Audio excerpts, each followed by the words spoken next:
Hi, my name is Boston John, and I'm an alcoholic. And this video is going to be, just like all of them, my opinion based on my experience in Alcoholics Anonymous. I've listed 3 pet peeves of mine. Granted, they might only be limited to me, and I've gotten much better with them, and I'll get into that in a minute. But 3 things that really kind of make me go, or I'll roll my eyes internally or raise an eyebrow. So number 1 on my list is a reference to the real alcoholic. So, for example, somebody comes in, let's say I'm in the meeting, I get called on to share, and I go, my name's John, and I'm a real alcoholic. I remember hearing that early on when I didn't know what an alcoholic was or how it was defined in the literature.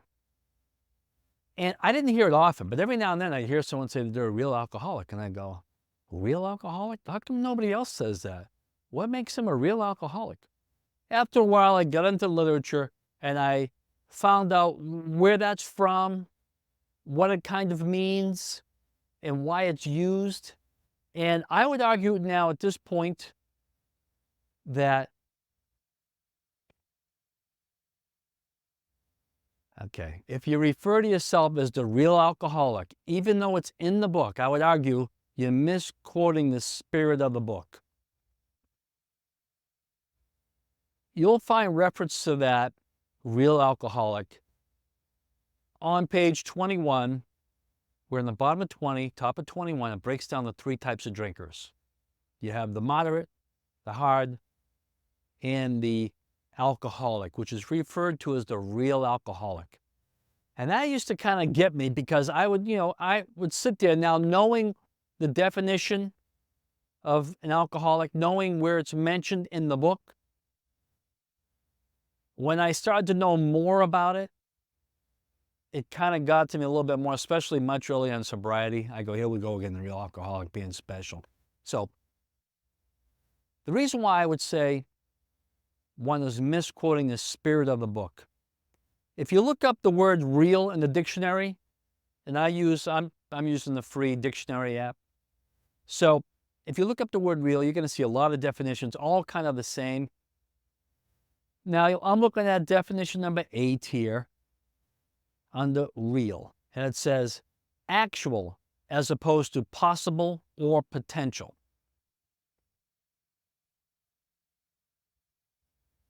When the real alcoholic is mentioned on page 21, that is mentioned after the moderate and the hard drinker, which are both the potential or probable alcoholic. So when we use the term real alcoholic at that point, it's used as a comparison to the 2 prior drinkers that were mentioned. So when somebody uses it and just pulls it out of the sky with no reference and calls himself the real alcoholic, I would say in a sense, they may confuse the newcomer, what's a real alcoholic, and I think it's a little self-serving, it's being special. If you're an alcoholic, you're an alcoholic. You are a real alcoholic. It's understood. There is no fake alcoholic, So I think to some degree, that's why I think it's misquoting the spirit of the book. The book doesn't differentiate between alcoholics. It differentiates between drinkers. Pet peeve number 2 is people saying their name at the end of their share. And of course, I'm probably going to catch some guff for these things, but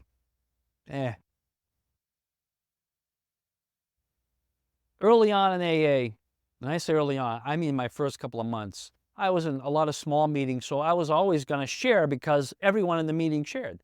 My first home group was a midnight meeting. There typically were between 7 to 15 of us in there each night. So I'm going to share. And I remember sharing, and I had no knowledge of the book, this, and that. I'm just going to chime in and share. So I would say, my name's John, I'm an alcoholic. Again, not even knowing the definition of it. When I said, I'm John, I'm an alcoholic, what I was really saying was, I'm John, I have a drinking problem. I didn't know what an alcoholic was. However, everyone said it, so I said it. And I would finish my share, and what I said, I thought was pretty important. So I got a little formal, and I would say in the back end, the share, I would say my name. I'm John, and I'm an alcoholic again at the end. And I just thought it was formal. I thought it was the right thing to do. I thought if you're going to talk and say things, you should do that. At least that's what I did. And I remember I was talking to a guy early on who was pretty important to me. He told me a lot of things that meant a lot to me early on. And he really didn't sit in the meeting with me much. He would talk to me out like in the foyer or in the common space outside of the meeting room. And we were just talking one time, and I don't know how this subject came up, but just about sharing in the meetings. And he says, "You saying your name at the end of the share?" And I laughed. I go, "Yeah." And he told me to stop doing it. And I didn't quite understand the reason why. I didn't even know why I really did it, except that I thought it sounded better. But there I was thinking about how I sounded. But because he said it, and I respected what he said, and he told me a lot of things that were helpful to me, and he didn't do it, I stopped doing it. And over time, as I got into literature, the work, I thought about, here I am again, saying my name at the end of the share. I can't take myself out of the equation. And when I hear somebody now in a meeting and they say their name at the back end of the share, the only message I'm hearing is, "Hi, my name is, and my name's important. I want you to know who I am." And anything that may have bookended where he said his name front and back, I kind of dismiss it. It just, to me, it seems a little self-serving, over the top. And that guy that approached me and said that to me, kind of straightened me out, didn't do it in a rude way. He just said it in a way that made sense. And I can think of a couple of times where I've approached someone in a meeting that I was comfortable with, and I approached him in a way that I wasn't critical. I said, "Who are some of the guys you really like and look up to in this meeting?" And he mentioned a couple of names. And, we both knew each other guys. They were good guys. And I complimented, "Yeah, those are good guys. Those are good guys to listen to." I said, "You know that all those guys have something in common?" And he goes, "Oh, well, they're all alcoholics and blah, blah." And I go, "No." I said, "If you listen, all these guys that you like and respect and like to listen to, none of them say their name at the end of the share, yet you do." And I said, "I used to do that too." And somebody approached me and said something to me. I said, "When you say your name at the back end of the share, it sounds like your message is, my name is so-and-so." Just seems a little over the top, unnecessary, and not needed. Pet peeve number 3.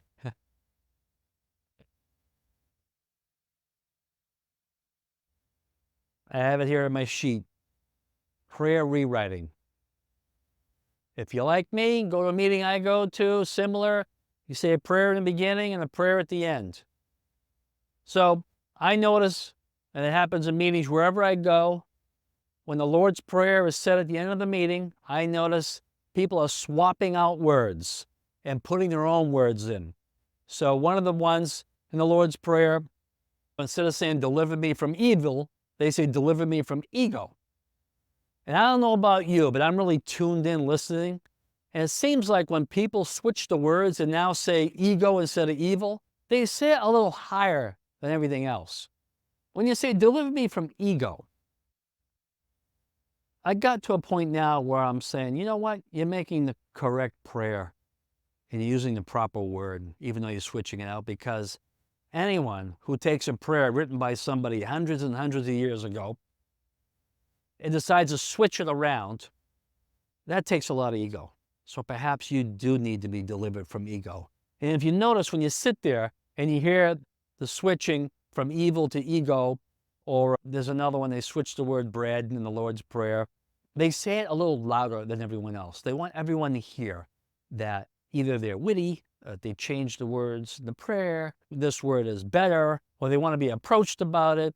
So I just leave them alone. But it really takes a lot of gall to switch the words of a prayer. To me, at least when I pray, it's kind of, you typically am down, put my head down, I'm saying a prayer, and I'm not praying to the group. I'm praying to God or to my higher power.